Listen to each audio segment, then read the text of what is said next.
औज़ुबिल्लाहि मिनश्शैतानिर्रजीम बिस्मिल्लाहिर्रहमानिर्रहीम। अल्लाह ताला की ज़ात ने इंसान को जो बेहतरीन अमल दिया है वो अमल दुआ है। दुआ इंसान को मज़बूत बनाती है। मुश्किलात में घिरा हुआ इंसान जब अल्लाह ताला से दुआ करता है तो उसका एक रब्त अपने अल्लाह ताला से बन जाता है। वो समझता है कि मैंने अपने तमाम उमूर में अल्लाह ताला की ज़ात को निगरान ठहरा दिया है और बेहतरीन निगरान अल्लाह ताला की ही ज़ात है। मैं आज के दिन आपको ऐसे कुछ मुजर्रब अमल बताने जा रहा हूँ कि जिनसे अगर आप वो लगातार अपनी ज़िंदगी में करते रहेंगे तो वो लोग जो मकरूज़ हैं उनके कर्ज़ अल्लाह ताला अपने गैब के ख़ज़ाना से अदा करेगा, और वो लोग जो मुश्किलात में घिरे हुए हैं वो मुश्किलात से इंशाअल्लाह आहिस्ता आहिस्ता निकलना शुरू हो जाएंगे। ना सिर्फ़ माली मुश्किलात और बाकी दीगर ज़िंदगी के मामलात में से निकलेंगे, बल्कि वो लोग खुशहाल होते चले जाएंगे। तो वो ऐसे कौन से आमाल हैं कि जिनके करने से इंसान ना सिर्फ़ माली मुश्किलात से निकल सकता है, कर्ज़ की अदायगी की मुश्किलात में से निकल सकता है, और दीगर जितने भी इंसानी मुश्किलात हैं उनमें से इंसान ये आमाल करते हुए निकल सकता है। मुख्तसर सी वीडियो है, आप लोग ये मेरी वीडियो बग़ौर देखेंगे ताकि वो लोग कि जो लोग कर्ज़ में मुब्तला हैं, माली मुश्किलात में मुब्तला हैं, जिनका रोज़गार नहीं है या जो भी मुश्किल है, ये जो अमल हैं चार, ये अमल इंसान की हर मुश्किल को आसान करते हैं। सबसे पहले इनमें से ये है कि ज़ाहिर है 5 वक्त की नमाज आप लोगों ने तो हर वक्त अदा करनी होती है, इसमें कोई छूट नहीं है। 5 वक्त की नमाज ज़रूर अदा करें, लेकिन सुबह की नमाज की कोताही ना करें। ये पहला अमल है। सुबह की नमाज ज़रूर अदा करें और नमाज पढ़ने के साथ बाद आप कुरान की कुछ आयात ज़रूर तिलावत करें।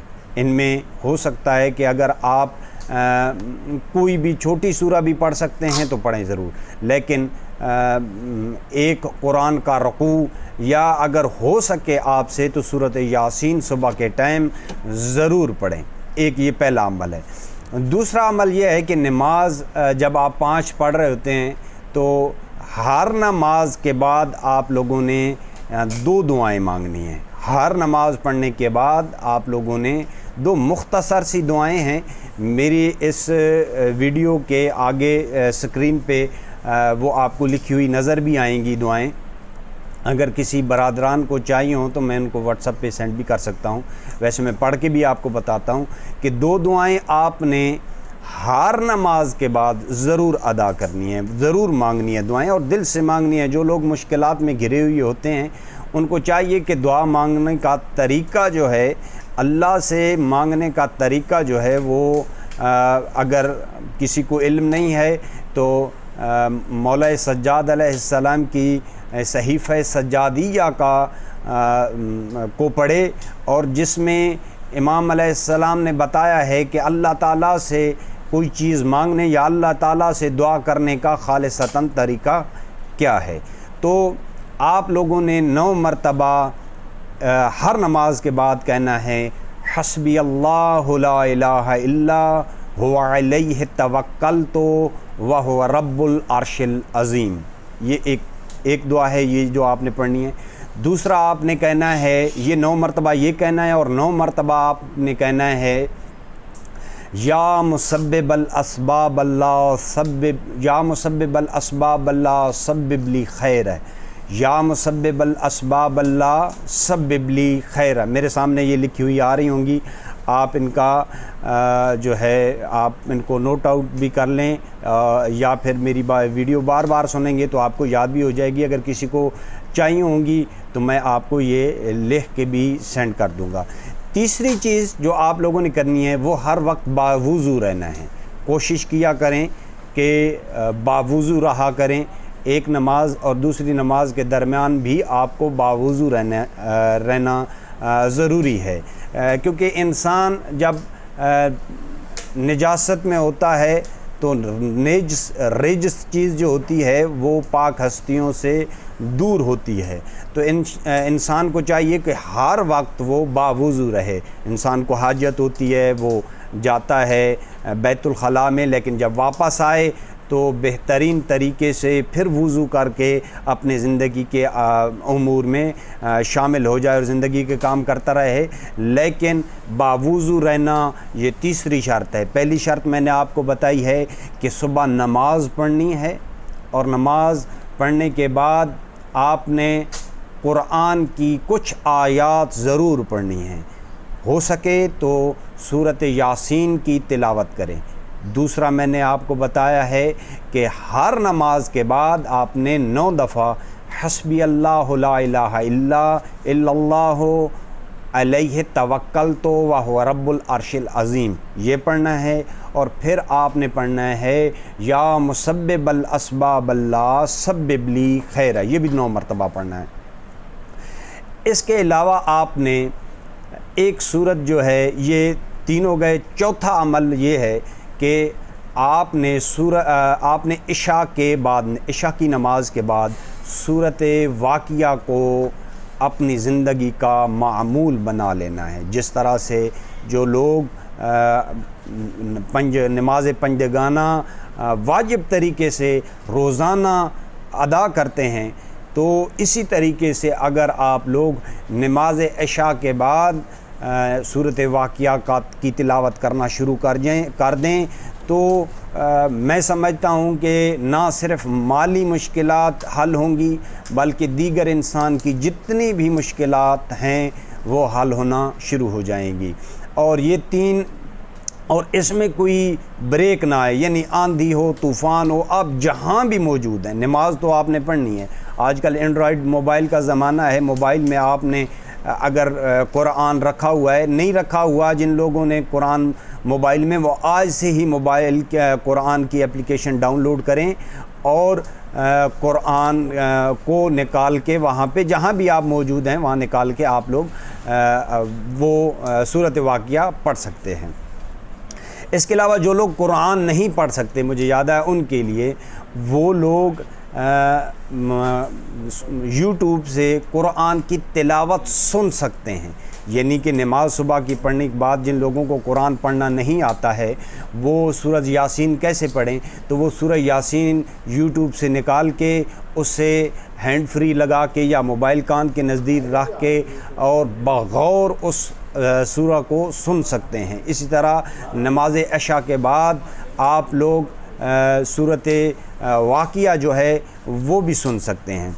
और जो लोग मकरूज़ हैं उनके लिए मैं एक और चीज़ ऐड कर रहा हूँ। ये 4 चीज़ें तो हो गई। 5वीं चीज़, जो लोग मकरूज़ हैं, ये तमाम जो पहले बातें बताई हैं ये भी कर्ज़ सूरत वाक़िया ख़ास कर कर्ज़ उतारने में बहुत मुजर्रब अमल है और उलमा इसके बारे में ताकीद करते हैं। लेकिन अब जो चीज़ बताने जा रहा हूँ ये नमाज इशा के बाद आपने 2 रकात नमाज़ पढ़नी है। ये 5वीं चीज़ है। नमाज इशा के बाद सादा 2 रकात नमाज़ पढ़नी है। जिस तरह से 2 रकात नमाज सुबह की पढ़ी जाती है इसी तरीके से आपने 2 रकात नमाज़ पढ़नी है। 2 रकात नमाज़ पढ़ने के बाद आपने एक दुआ मांगनी है और दुआ पढ़नी है। वो दुआ आपके सामने पढ़ता हूँ और ये दुआ भी स्क्रीन में आप लोगों के सामने आ रही होगी। अगर फिर भी किसी को ज़रूरत हुई तो मेरी वीडियो के नीचे आप कमेंट करेंगे तो इंशाल्लाह मैं आपको वहाँ पे, या किसी पे कोई मोबाइल नंबर मुझे सेंड करेंगे तो मैं आपको व्हाट्सएप भी ये दुआएं सेंड कर सकता हूँ। आपने 2 रकात नमाज खालिसतन कर्ज़ की अदायगी के लिए पढ़नी है नमाज इशा के बाद। और फिर आपने करना ये दुआ मांगनी है, या माजिदो या वाहिदो या करीमो या दाइमो अतवज्जहु इलैका बिमुहम्मदिन नबिय्यका नबिय्यर रहमा सल्लल्लाहु अलैहि व आलिहि या मुहम्मदो या रसूलल्लाह इन्नी तवज्जहु बिका इलल्लाह रब्बक व रब्बी व रब्ब कुल्ल शैइन अन तुसल्ली अला मुहम्मदिन व आल मुहम्मद व अहलल बैत व असअलुका नफ़हतन करीमतन मिन नफ़हातिका व फ़तहन यसीरन व रिज़्क़न वासिअन आलिम बिही शेसी व अक़ज़ी बिही दीनी व अस्तईनु बिही अला अली। ये अगर दुआ ये आपके सामने हमारी स्क्रीन पे आप लोगों के सामने आ रही होगी, और मैं कोशिश करूँगा कि अपनी वीडियो के नीचे भी इस चीज़ को, इन दुआओं को लिख दूँ, ताकि मेरे व्यूवर्स जो हैं आज की वीडियो से इस्तिफ़ादा हासिल करें, और ख़ास कर वो लोग जो मकरूज़ हैं या वो लोग बेरोज़गार हैं या रोज़गार का कोई सबब नहीं बन रहा, तो उनके लिए ये अगर 5 काम वो दिन में करते रहेंगे। मैं एक मरतबा फिर दोहरा देता हूँ ये 5 काम। एक, सुबह की नमाज लाजिम पढ़नी है। 5 वक्त की नमाज़ें तो पढ़नी ही पढ़नी है, हर मुसलमान पे वाजिब हैं, लेकिन सुबह की नमाज आप लोगों ने ताकीद के साथ पढ़नी है ये। और नमाज़ पढ़ने के बाद सूरत यासीन पढ़ें। अगर नहीं आती सूरत यासीन तो यूट्यूब वीडियो से सुन सकते हैं उसको। दूसरा, मैंने आपको कहा था कि बावुज़ू रहना है, हर वक्त बैतुल खला में जाएं, वापस आएँ तो फिर वुज़ू कर लें, कोई मुश्किल बात नहीं होती, फिर वुज़ू कर लें और अपनी ज़िंदगी के उमूर जिन कामों में आप लगी हुई हैं बेशक वो करते रहें। जब नमाज का टाइम हो तो फिर दोबारा वुज़ू करके नमाज में चले जाएँ। ये दूसरा काम हो गया। तीसरा काम, मैंने आपको कहा था कि 5 वक्त की नमाज के बाद आप लोगों ने 2 दुआएं पढ़नी हैं अल्लाह ताला के हुजूर, और 9 मरतबा पढ़नी है। हस्बी अल्लाह ला इलाहा इल्लल्लाह अलैहि तवक्कलतु व हुवा रब्बुल अर्शिल अज़ीम, एक ये पढ़नी है 9 मरतबा पढ़ना है। या मुसब्बिबल अस्बाब अल्लाह सब्बिब ली खैर है, ऐ असबाब पैदा करने वाले अल्लाह हमारे लिए असबाब खैर के असबाब पैदा फरमा। ये दुआ आपने पढ़नी है। ये दोनों दुआएं 9 मरतबा पढ़नी है। और फिर आप लोगों को कहा था कि सूरत वाक़िया जो है हर इशा की नमाज के बाद आपने लाज़िम करार देनी है। जहाँ कहीं भी आप मौजूद हैं नमाज इशा के बाद आपने सूरत वाक़िया ज़रूर पढ़नी है। ये 4 काम कहे थे। और 5वां मैंने आपको कहा था कि सूरत नमाज इशा के बाद आप लोगों ने 2 रकात नमाज पढ़नी है। जैसे सुबह की नमाज पढ़ी जाती है, लेकिन कसद और इरादा ये करना है कि खालिसतन इसलिए है कि मैं मेरा कर्ज़ और जो मुश्किलात में घिरा हुआ हूँ उन मुश्किलात से अल्लाह ताला की ज़ात मुझे निकाले और ख़ुद कोई असबाब पैदा फ़रमाए। तो उसकी दुआ भी, वो 2 रकात नमाज़ पढ़ने के बाद आपने जो दुआ मांगनी है वो दुआ भी मैंने तिलावत करके आप लोगों के सामने रखी है और स्क्रीन पे भी आप लोगों के सामने आई है।